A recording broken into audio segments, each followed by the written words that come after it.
Live, man. Shout out Up Next Live. Shout out Up Next Live. And it's the big step of the well-known flexer here with Up Next Live, man. Welcome to Up Next Live. DJ MK and my girl Brittany and Lise, thank you so much for tapping in. You know, we do this show to let people know, you know, who's up next, what they got going on, and shout out to you. You, I think, have had an exceptional 2020. Major. You know, a lot of people had an interesting, I guess, journey in 2020 as an artist, but you had some really incredible things happen to you this year. So shout out to you. I'm gonna hit my siren at the end, but congratulations on everything, bro. I just wanted to tell you that before we jump into it. Thank you. Appreciate it. And thank you for having me. Listen, but for those people that are in the chat that don't know your voice just yet, we gonna play it. We gonna let them hear it. But your voice is just on another level. It's just different. I actually ran across you on Instagram. Randomly, I was scrolling and Miss Katie from Miami, she posted your video, the song with Rick Ross, and I was like, who is this? So then I started doing my little research, going down my rabbit hole, and I started seeing your story. I started seeing your connection to American Idol, and I was like, he is amazing. I can't wait for him to blow up. I want you to tell people how you got started in music. Like, what was your passion and drive behind it?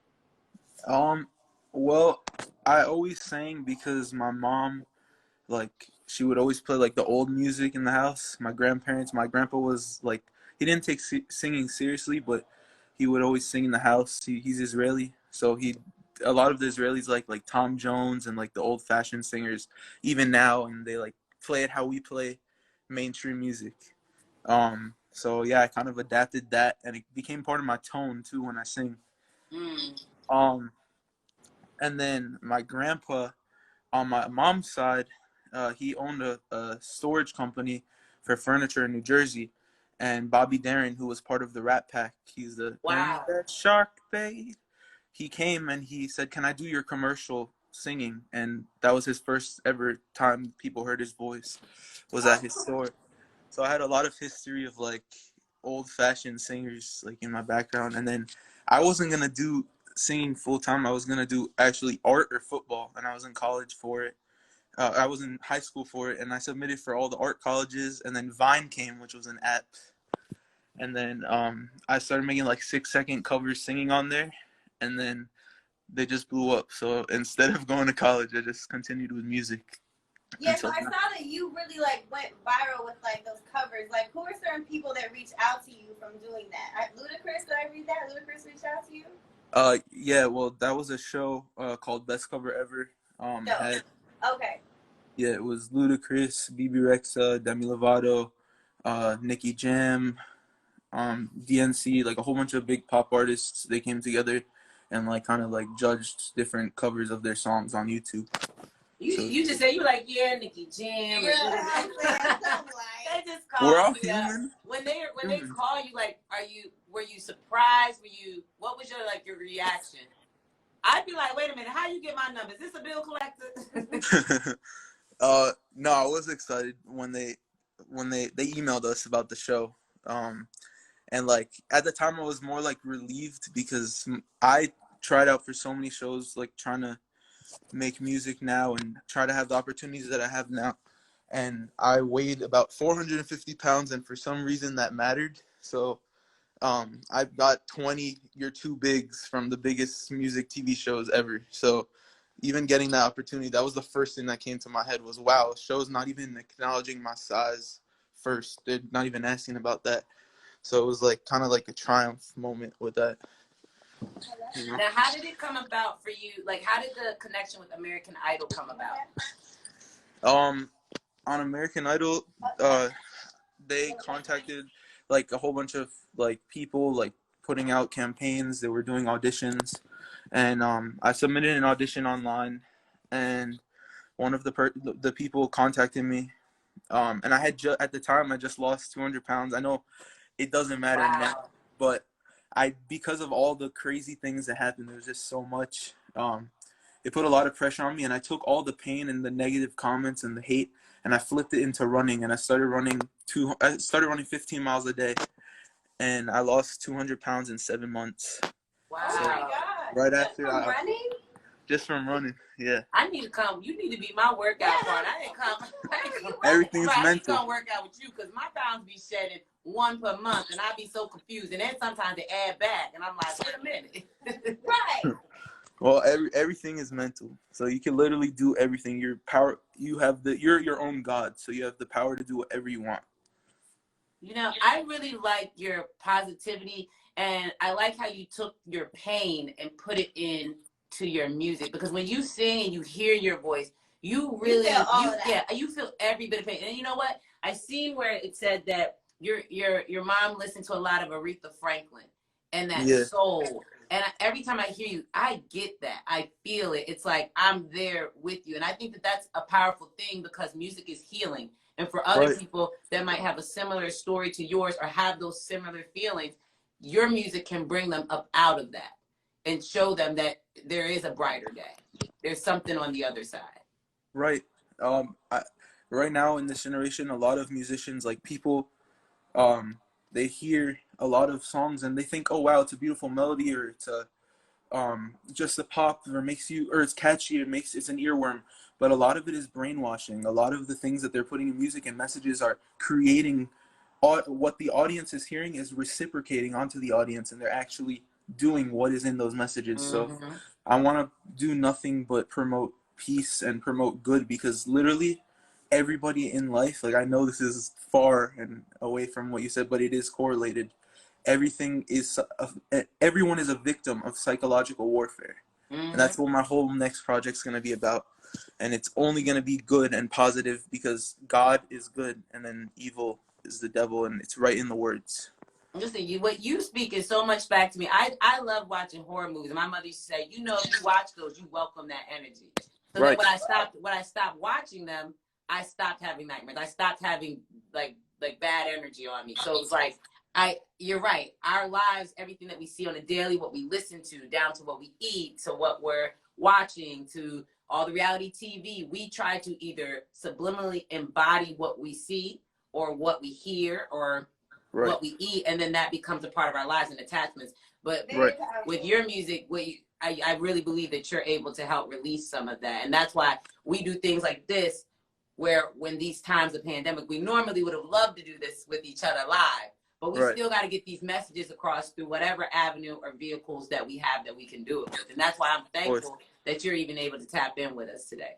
But I do want you to talk about the pandemic. Like, how did you pivot in the pandemic? Like, for a while there, I feel like a lot of people, those first couple of weeks, we was like, we at home, what's going on? And I know you were in the middle of American Idol when the pandemic kind of started getting wavery here. Yeah. Well, they put the whole show on a halt, and they had the rest of the show from like at home.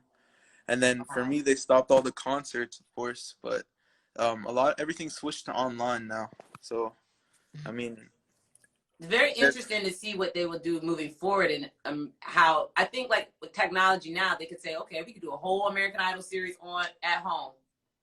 Yeah, I wonder how they're gonna do it now. Especially, I know they're shutting down California again. Right. So I don't know. So were you in California when the pandemic started? No, I already had left, and then when everybody went back. Like, that's when it kind of started. I see. Yeah. I see. But how have you been able to maneuver during these times? Because you look like you're doing right. You're doing well.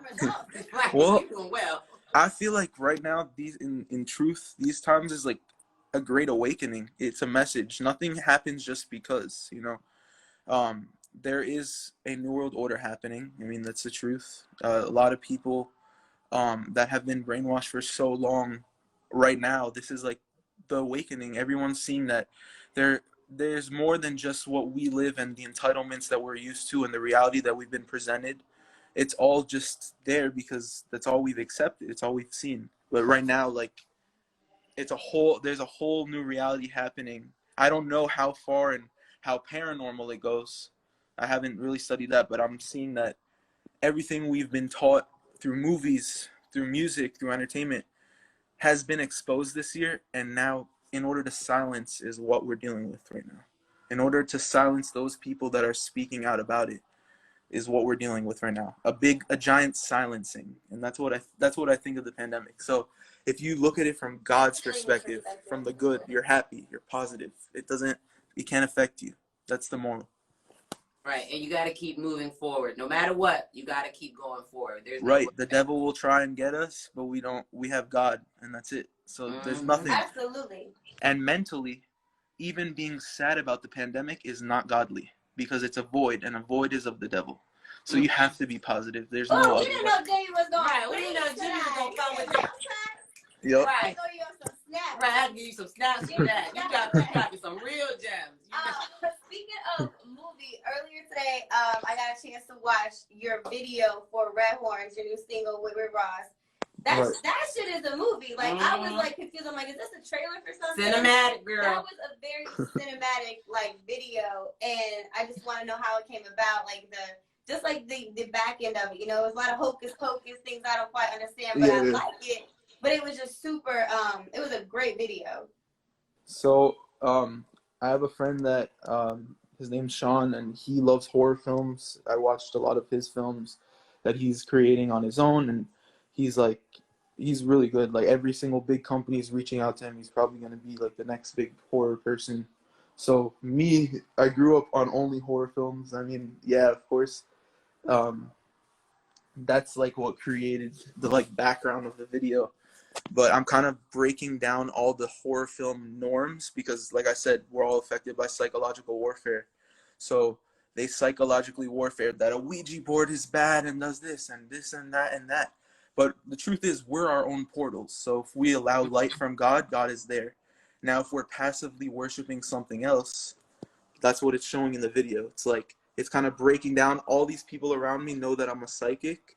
And I'm saying, okay, you want to see this? And the devil comes to talk to me because he knows that I know what he's holding on all these people around me. And then at the end, I defeat him. I crush the devil, and they all get healed at the end. So that's like, it's kind of like a positive message, but using shock value because in the system we live today, that's how you draw the eyes. But you have to show a positive message with the same tactic they've been pushing on us. So it's kind of like a reverse thing. I just love your mind. I just love I could just sit and talk to you. I'm gonna have a problem, Jimmy. Don't worry. I'm gonna call you and be like, Jimmy, this happened today. Can we? I need a consultation. Break it down for me. No, it's super powerful. No, I was saying your grandma. This is where because you said right, exactly. That makes sense because I saw your grandma as a very famous psychic. You have conversations with her? Like, does she share all this goodness with you, or is this just like in you? Because you're very young. You're like what, 20? You're super young. I turned 23 in 3 days. Oh wow! Happy early birthday! Mine's on the 13th. You know that's why I like it because he's a Sag. It all makes sense now. Jesus is the reason for the season. She also is a Sag. 13th, Team Sag. There you go. Sag squad. So what was it like growing up with your grandmother and knowing that she is one of the biggest psychics in the world? So No I was staying with her a lot when I was little, and yeah, I'm glad, even though it was scary, I'm glad it happened because I was exposed to the reality. Right? You know, so I saw a lot of potions and things happening in the kitchen. Like she'd be doing a whole bunch of spells and stuff, and I saw white lights. I saw things that you see in movies, and me having the knowledge of psychological warfare, I'm like, okay, well, movies are just created to give us a reality. So what can I take from what I saw when I was little to what they're showing us about ghosts and psychics in movies? And like I kind of analyzed it that way, and like, yeah, no, this is really there. So yeah, this is spirit, and that's how I became spiritual, because I was like, no, there's spirits, there's a spiritual war going on, you know. And I've always, when I was little, I've always analyzed it, so I wasn't scared of it, but like I just, you know, you're just a little bit more woke and aware than the average. Yeah. And I could imagine probably intrigued. I'd be intrigued. I'd be like, what is going on? Teach me more. I know me. Right. I wrote little that stories. kind of makes sense as to, you dropped the album last month. Yeah. It's called Aching World, right? Aching World. Yes. So now I think all this from this conversation, I feel like it's all connecting to understand a lot about you. Right. coming out of this? Not even from what your views are on a worldly aspect, what your personal views are, your experiences in your life. I feel like you pulled all that in for this particular project. How did it Correct. come about? The project in general. Mm-hmm. I had a collection of ideas that I wanted to connect to every single being in their worst, and kind of show how every single bad thing about us is created, and the only thing that's real is love. So literally all of the characteristics, everything, I basically created an emotional song for every single created characteristic. But once you finish listening to the song, you're kind of drained of the emotion and the void that was held upon you from the negativity of it, and it becomes a positive thing at the end. So that whole thing goes up to an aching world, and the message in the single for the album Aching World is basically, we carry our shame and we reciprocate it. We are what makes up the aching world. So You just so young but so wise, but so like, it's like I feel like I'm talking to somebody so much older than your actual years. Like, you have been here before. I'm pretty sure you've heard that. You have definitely I been feel here like before. I have. Like, I've seen this, I've been here before, I know what's going on. Let me help y'all through my voice. What was it like when you found out Rick Ross was on the track? Did you guys work on this together, or was that information that you found out later? Okay. Well, my producers behind the scenes 2 weeks before, which I found out on my birthday, but 2 weeks before, my producers had put it together, and he was at the studio and he heard the song and he's like, "What is that?" And he got on it and he said, "This song is gonna be my Grammy song." I don't know the exact story like that, but it was like, it was an energy thing. He did it, and then I, on my 21st birthday, wasn't gonna be here. Like, I had a song called Shadow, and I lost somebody dear to suicide, so I was in a whole nother place mentally, which allowed me to be the light being I am now, because I saw that darkness doesn't exist. That's something I allowed to happen. Everything is what you allow to happen. You have to take full responsibility, because the only thing true is God. So like, that took away, like, it was a bad place for me. And even in the music video at the time, I planned it out where I'm in a coffin and smiling. So it was going to release at midnight that night. And I was going to do something in my house. My mom came home early. I ended up going to a party that I didn't know where it was because I was so messed up that day. And it ended up being my surprise party. My entire family was there. Wow. It just was like a crazy thing. They pushed me on the stage to sing the song that I'm not supposed to be alive for. The whole video is based on me being dead, and the message is supposed to give to people like I'm happy being in heaven as a ghost to watch over. It was like a long thing. And basically at the end, I'm like already so I drank a lot. That day was my 21st, and I'm standing like, it's like 12:01, and everyone's like looking up at me, and I'm like, it's 12:01. I'm really 21, and everyone's like, okay, Jimmy, you're drunk, get off the stage. But in my head, I was celebrating my survival. They were celebrating my birthday. They didn't know what happened a few hours before. So I'm just like, I'm really 21. They're, all right. So they pull me off the stage, and then they push me to the car, and then I'm sitting in the car. They start playing Red Horns, and I'm like, okay, I'm messed up at this point. I was just in shock from the whole day. I didn't think anybody remembered my birthday. Like, it was just like all crazy that whole day. And I'm just like, all right, what's happening now? We're listening to my song, and I'm just like nodding my head. And all of a sudden, they're all filming me, and I'm like, okay. And then I hear Jimmy Levy. I'm like, what is happening right now? Like, are you kidding me, God? Like, that's what you want to do to me on this day? I had it all planned. You want to do this because this is the only thing is you want me to be here for the people. Like, that's it. Like, so it's just crazy, and that's how I heard the song. It really says that, like, the story really says it's a testimony. It's not even a story. It's a testimony that God truly works in mysterious ways, because you had a whole alternate plan of what that day was going to be. It really gives me chills when I think about it, because it's like you had a whole other plan that you weren't even going to be there for 3 months. That moment is what really saved you, essentially. That moment right there told you my purpose. This is my purpose. People walk around all their life trying to understand what their purpose is. But that moment for you is like a huge. I would have been like, "This is my purpose. I got to be here for these people." Right. That is amazing. That's so how I dope. see it. And we're happy you're here. We're happy you're We're here. happy you're here. I love you guys. And we're going to celebrate in 2 days your birthday again. We're going to celebrate with you. You know, just every time I hear it, I picture like what television series or movie that would be the theme song to. And I always come back to Breaking Bad. Like, if that song existed during Breaking Bad, that would have been the closeout of the series song. Like, that should have been it. I'm gonna send a letter to them. Don't worry. We gonna have them recut it. Y'all gotta recut it for Netflix. Next season. Right, next season. Oh, I see a whole lot of fire. Yeah, it's a whole lot of fireplace. Yeah, they definitely fucking with the record. As we are fucking with the record too. Jimmy, I definitely want to thank you for pulling up on us today virtually. One day we will do this in the same room. Yes. No mask, pandemic over. Because we're thinking to the positive. Pandemic will be done. And we will do this in a room together, hopefully soon. If you are ever in Orlando, or matter of fact, I know you're in South Florida, so if we come to Miami, we definitely will tap in with you. We gotta get him on the Up Next show. We got to get him on Up Next show. Speaking into existence, 2021. Let's talk about it. Right, we need to talk about that. Words but are I want you spells. to let everybody know where they can follow you at. How to tap in with you. Jimmy Levy on everything. Right. Jimmy Levy on everything. Yeah. Single Red Horns featuring Rick Ross out everywhere. Album out everywhere. Aching World. Thank you for speaking with us tonight. I appreciate your time and tap in with us. And thank you, bro. Congratulations on everything.